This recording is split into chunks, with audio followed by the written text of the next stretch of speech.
లంచెల కొడక ఒక లంచ కొడుకు నా కొడుకు కథ నాని అన్న ఏంది లైనప్ ఒక లంజా కొడుకు కథ అని శ్రీకాంత్ ఓదేలా కాంబినేషన్. వీరిద్దరు కాంబినేషన్ లో ఆల్రెడీ దసరా మూవీ వచ్చింది.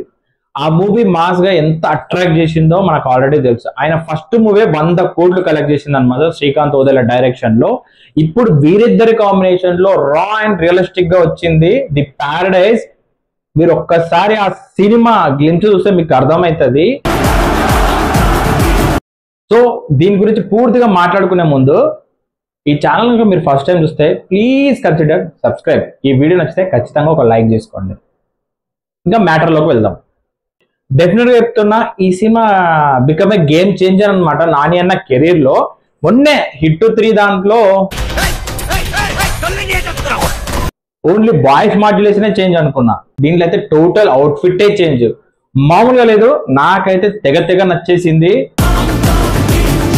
ఈ టీజర్ గురించి మాట్లాడుకుంటే అథెంటిక్ తెలంగాణ లాంగ్వేజ్ లో ఒక ఉమెన్ వాయిస్ ఓవర్ ఇచ్చింది. ఆ వాయిస్ ఓవర్ ఉంది, ఆ విజువల్స్, అనిరుద్ మ్యూజిక్ ఈ సినిమాకి నిజంగా ఈగర్ గా వెయిటింగ్ అనమాట. సినిమా వచ్చే ఇయర్ లో రిలీజ్ అవుతుందంట, కానీ ఇప్పటి నుంచే క్యూరియాసిటీ బిల్డ్ చేశారు ఈ సినిమాకి సంబంధించి. సినిమా గ్లిమ్స్ లోనే ఆ స్టార్టింగ్ లోనే ఇచ్చారు, రా అండ్ రస్టిక్ గా ఉంటుందని చెప్పేశారు. రా అనేది ఒక విజువలైజేషన్ లోనే కాదు, మాటల రూపంలో కూడా డైరెక్టర్ చెప్పాలనుకున్నాడో మరి ఏందో కానీ ఈ సినిమా గ్లిమ్స్ అయితే మాత్రం టోటల్ రా అండ్ రస్టిక్ గా ఉంది. దానికి తోడు ఇంకా అనిరుద్ మ్యూజిక్, ఈ మ్యూజిక్ కూడా విజువలైజేషన్ కి చాలా సింక్ ఉంది. హిట్ 3 టీజర్ తోనే అంత సర్ప్రైజ్ చేశాడు అనుకుంటే ఇది అసలు దానికి మించి ఉంది. మరి ఇంకెన్ని లైనప్లు ఉన్నాయో నాన్న కెరీర్ లో మనకైతే తెలియట్లేదు, కానీ సినిమాకి మేక్ ఓవర్ చేంజ్ ఓవర్ చేసుకుంటూ వెళ్తున్నాడు.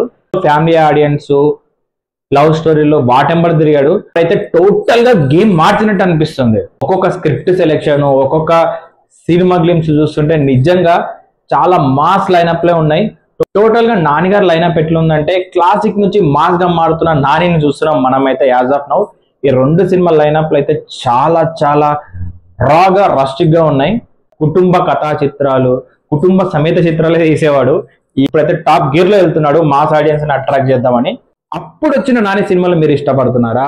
ఇప్పుడు వస్తున్న టీజర్లు ట్రైలర్ చూసి ఇప్పుడున్న నానిని ఇష్టపడుతున్నారా? మీ ఒపీనియన్ అనేది కింద కామెంట్ చేయండి. ది ప్యారడైజ్ టీజర్ మీకు ఎలా అనిపించినది కింద కామెంట్ చేయండి.